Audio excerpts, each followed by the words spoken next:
Endrian, founder of AtoZ Communications, and this is the Brand Stories podcast. This is where we talk about everything marketing, public relations, and branding related. This week, we actually have two guests on the podcast. Some of the brains and brawn behind Fintech is Femme, Nicole Casperson and Kaitlin Domangue. They discuss what it was like to build Fintech is Femme in the first place, as well as to maintain and grow and evolve it. This is a treat. We actually have two guests this week. Yay! So excited to have some of the powerhouse ladies behind Fintech is Femme. Thank you to both Nicole and Kaitlin for joining. Yeah. Hi. Thank you. Yes. Cool. Thank you so much for having us. Of course, anytime. I will start with Kaitlin first. So the tax on this podcast, or the first question is, what is your favorite brand and why? This is a great question. A lot of answers I could give here. My favorite is kind of a unique brand. Maybe some will know, maybe not. It's a kombucha brand, GT's Kombucha. The reason that it's my favorite brand is because out of all of the kombucha brands on the market, it's the most consistent. So I know that I can go anywhere, any store, whether I'm in New York or I'm in California or Texas, and know that I'm getting the same thing every time. So that's that. I think it's the most potent. And I also I love their mission. I love what they do. They've been around the longest. So when most people think of brand, I think they think of the visual identity, what it makes you feel. And for me, since I love kombucha, it helps me. That consistency is what's really important. But if you were to ask me, like maybe my favorite social brand or something, I might say something like Duolingo or one of those other ones. So that's my answer. Wow. So, Nicole, looking to you. Yeah, the Duolingo social media person who scaled their platform to be in the brand as big as they are. She just left recently. So there's some news for you. Mm-hmm. Yeah. And can you imagine the pressure of the person that's filling in for her? I mean, oh my will be gosh. On I know, but I'm sure she's gonna be off to do so many amazing things. But anyways, for me, I would say, gosh, it's so hard to say a favorite brand because I do feel like I use so many different things. But outside of my own Fintech is Femme and advocating for my own brand, geez, Kaitlin, thanks for not saying. No, I'm just kidding. Thanks for not saying our business. Besides that, I'd actually, there's a lot of discussion right now about jeans. So I would actually maybe give it up to Levi's. And Gap, Gap, I think did such a great job with the current response to all of the jean discourse out there and the jean people. Do I have a pair of Gap jeans? No, not gonna lie. Do I have a pair of Levi jeans? I do. If you're curious about my jeans. But man, could I get a pair of Gap jeans after that commercial? The milkshake brings all my boys to the yard dance situation. But I thought that was a great response. And then Levi jeans, largely because they did this massive collaboration with Beyonce, which I can only fathom how much that costs, but genius. She made a song about Levi jeans. It just makes sense. Absolutely. What a great answer. Oh my gosh. I love the Gap commercial. And I guess for those who don't know, if you don't know, there was an American Eagle ad with Sydney Sweeney, which kind of got some much deserved backlash. And then Gap releases just this beautiful ad, visually, choreography, everything so diverse. So diverse. Yeah. It's gorgeous. And I've never reposted an ad before on TikTok, but you just had to there. And I think that just the timing was so right. I mean, they already had this in the works, but with the American Eagle drama, I mean, it just catapulted this ad into success. Yeah, great answer, Nicole. I loved it. Thank you. Well done. Speaking of brands, so Fintech is Femme has grown to be such a huge brand, and kudos to you guys, and especially to Nicole for doing that. So first question to Nicole, how did you go about creating the brand? Yeah. Oh gosh. Well, so the first, it's actually an interesting question. I was just looking at the first brand playbook I ever put together for Fintech is Femme in 2021. It's literally labeled September 2021. And it was the concept of Fintech is Femme that we had started to put together, which was how do we take Nicole Casperson, the fintech reporter from Investment News, and create a brand around her with the common thread of me seeing the gap in the market, i.e., business content and reporting delivered for women about women. That was a huge piece of it. But honestly, in the early days, starting to build a brand was really about taking pieces that I liked, taking pieces of my personality that I was ready and willing to share out there, and then really making sure that I was kind of just following. I'm a founder at the end of the day, through and through, and even if I didn't realize it at the time, but it's about being so obsessed with a problem that you just cannot fathom doing anything else with your life but solving this problem. And this problem for me being just the sheer failure of like business news and content properly showcasing women's work, and especially in finance and tech. And so that's kind of how it started. And it started with like just me putting out, who is my target audience? What are the kind of women that I want reading this? What are the kind of men I want reading my work? What kind of persona do I want out in the world? Am I just a reporter, or am I an entrepreneur? Like, you have to kind of ask yourself all these different questions, and then you test and iterate what makes sense with the audience. So like, people ask me about purple often, and if that was just my favorite color, and it's like, purple isn't my favorite color. I mean, it can be now, because I will call purple my favorite color now because of all of the goodness it has brought me. Right. But that is a great example of like, I just picked a color that to me represented the bridge between feminine and masculine energy, right? You know, blue, pink, purple. And that's just what I went with. And then one day I said, I want to wear a full 3-piece royal purple suit to an event. Our biggest event, it was the one that Sally Krawcheck spoke at, and Sarah Levy and Danny Fava, and like all these amazing women I admire. And ever since I wore that full 3-piece royal purple suit, it's back in 2022 or 3, it has never left me.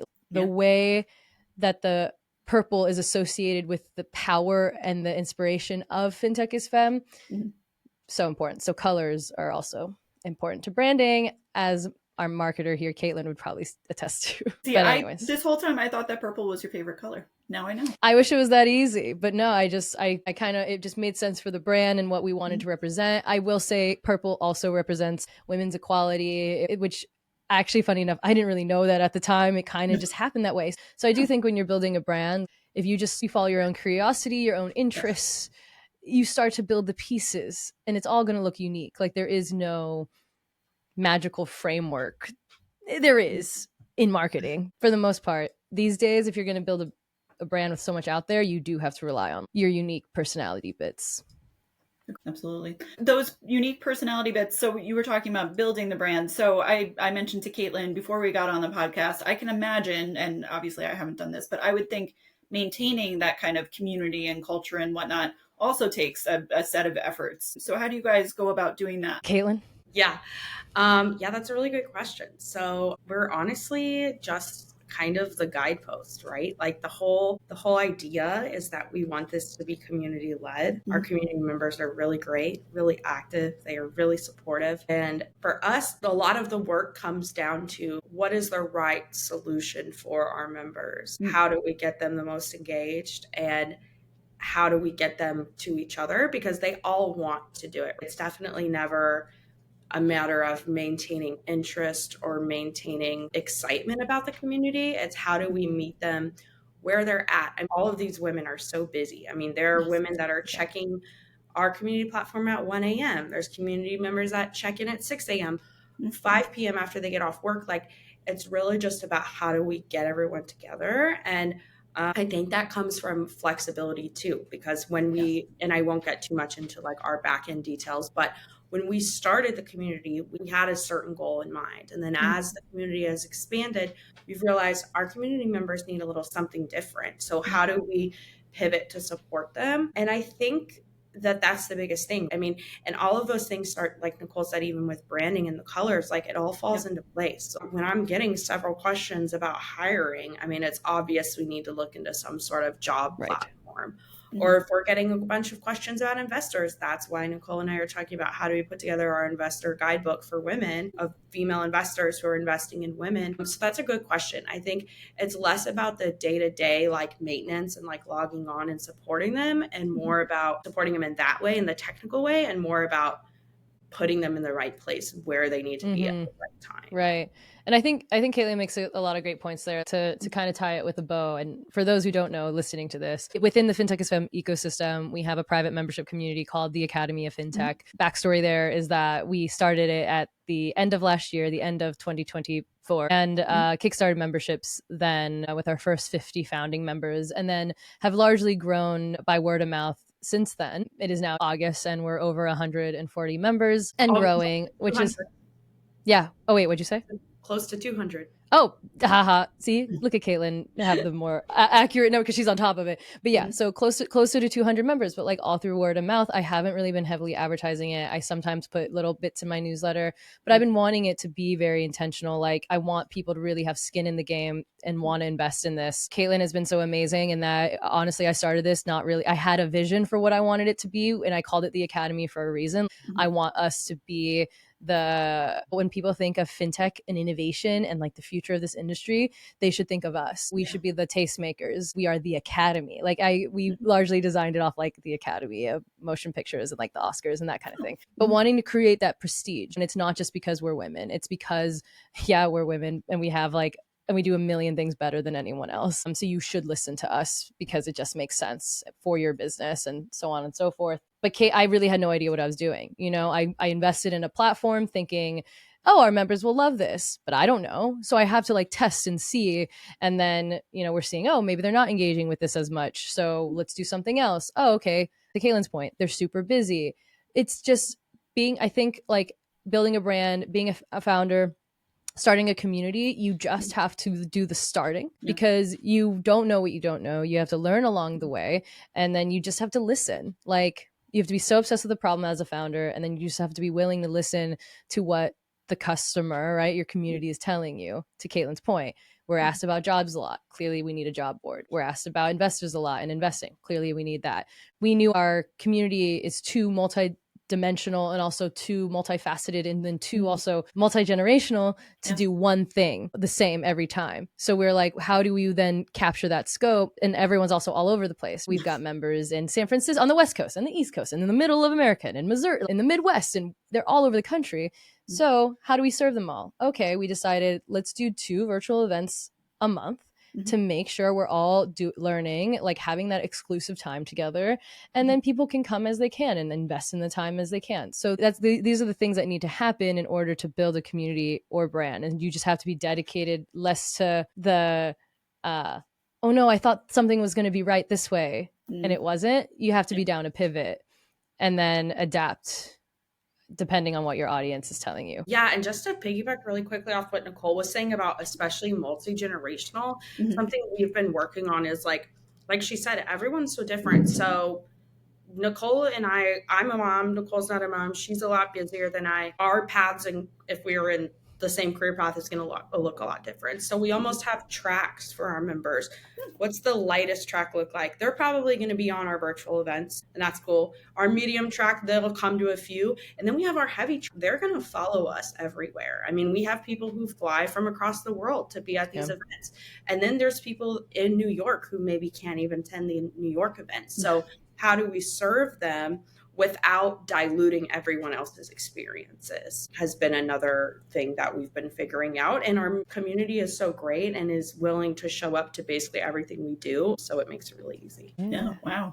So just hearing you guys discuss the subset of people within the Academy, I mean, that would make me anxious trying to appeal to multi-generational. You live in different places, so obviously different times. And does any of this stuff just keep you guys up at night? Or is it sort of like, look, I mean, this is the collection of wonderful people that we have. So let's just figure it out. Oh my gosh. It used to keep me, it was kept me up more at night before I realized that Kaitlin was like the perfect person to tackle this. Aww. And she's just done such a great job of being nimble, of pivoting, of being agile, of listening, of meeting with our members, like, because there is kind of what you could see as friction point. So at the beginning, I had to introduce Kaitlin as our community manager, as the person that was going to spearhead this thing. And I have to hope that the 200 people in there are going to respect that.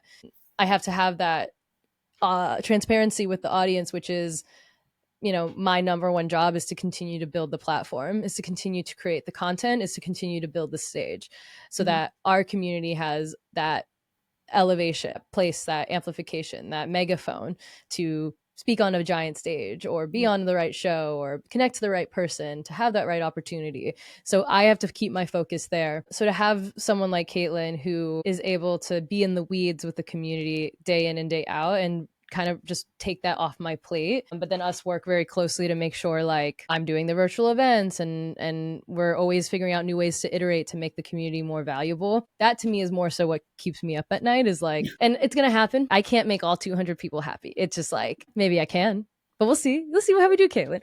But like there's gonna be some people that just maybe didn't put the effort in, that didn't see the value, and that's okay. There's gonna be people that are like so obsessed, and we have some incredible members who tell me time and time and again that just the value they receive from being in the community, from coming to the events, from reading the newsletter, is so, coming to our private virtual events is so much that it's a no-brainer. Kaitlin has a big job. She's retention basically, but I think if we continue the path that we're on, that we'll just be fine. There's going to be natural drop off where there's drop off, but we want to keep those sticky people that are really invested in the brand anyway.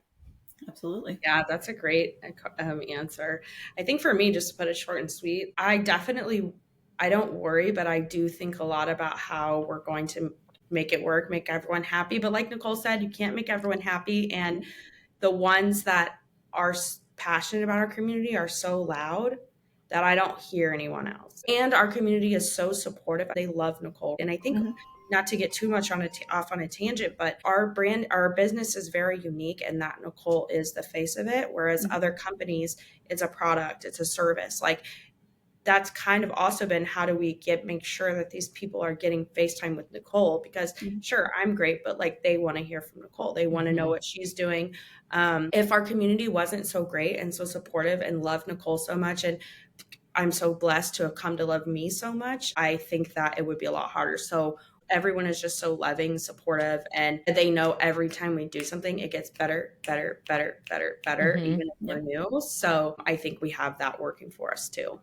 Absolutely. Right. That transparency. Like, are you kidding, Allie? You've literally seen me from Fintech Reporter, what I said at the beginning, to today. Like Allie's someone who's been there from the literal beginning, and that's how we know each other. And then and you're such a great testament to that. Like, and someone who's just been so patient with me. I also really rely on my community members to have that patience with me. I respect the hell out of it because I'm just doing my best. But I love that I could be honest with you guys. I can tell you I'm doing too much. I can tell you I'm bitten off more than I can chew, but I'm excited because we're growing, and who cares? Let's just do it. I love that you all support me in that mentality. And I'm sure there's plenty of people who are not happy with me, but to Kaitlin's point, it's just important to put the energy in the people that are, and you'll see that come back to you tenfold, no problem. Absolutely. Well, actually, and to be transparent with the audience, I am part of the Academy and have loved it ever since. So you've both done a fabulous job, and thank you for that. Last question. How much do you feel like the success of what you've created is about the fact that you are promoting women, you're giving them those opportunities, you're helping them achieve that next job, get that investment? How much do you think that that's really like builds everything up? Oh my gosh. It's everything. It's the whole point. It's everything. That to me is, outside of growing our revenue, for me is always a big metric of one of the biggest metrics for success is getting those messages from folks. Hearing a member from our community say that, oh my gosh, speaking on stage at the summit meant that someone from a TV network reached out and they got an opportunity to do PBS. Like, that kind of stuff is amazing. And that doesn't happen without us building the platform that we have and people wanting to engage and be involved. That said, a lot of our growth is community led. I rely on members of the community to bring us sponsors, to connect us to the right people, to advocate on our behalf. And so it is like put us on their podcast so more people can hear the great work we're doing at the Academy. This is our first Academy centric podcast and advertisement, almost, if you will, for it. So that's really amazing. We talk about it internally a lot at Fintech is Femme, and I've communicated it to you guys, but I always want the summits, the content, the stages, everything we do to never feel like, oh, that's so nice, Nicole's doing this thing and we're a part of it. It is fundamentally built together. It doesn't happen without you. I can stand up there with a mic all I want, but it doesn't happen without you guys being on stage with me, having my back, being open to supporting it fundamentally, whether it's through PR help or word of mouth or bringing a sponsor in or having that right connection. And so Fintech is Femme, my experience with Fintech is Femme is quite literally representative of all of the women's experience in different ways. And that's what's been really amazing. So it is fundamentally the whole point. The whole point of this community is to, I believe a community is meant to share resources. Otherwise, what the hell are we doing? If I'm not like making sure I'm opening up the opportunity for you to get a new job or to get the right partner or to book that right client or get that deal flow or to invest in the next fintech company you're excited about or get that investor on your cap table that's a woman because you had an all man cap table, like whatever that is, that to me, that those are the metrics of success that I love seeing. So it's everything. That's so true. It's exactly what she said. Everything. And we have, we talk about, for us, our flywheel is how do we go from Academy member to they found a job through us to they found an investor, they found a media opportunity. That is the crux of what we do. That's been kind of the pivot. Like we did maybe start out towards more like we thought the Academy might have more education focus, but then as we come to find out, no, they really just want access to things that they can't get elsewhere, whether it's connections or job opportunities, what have you. So yeah, like Nicole said, that is our success metric above even revenue. Love it. Well, continued success to you guys, and thank you so much for being on. We will definitely have you guys again to just delve into the weeds on this, but continued success, and thank you for all that you're doing for these ladies. Yeah, well, thank you so much. Thank you for being a part of it, and thank you for having us. This is really exciting. Thank you guys. Thank you so much. Yeah. Ooh.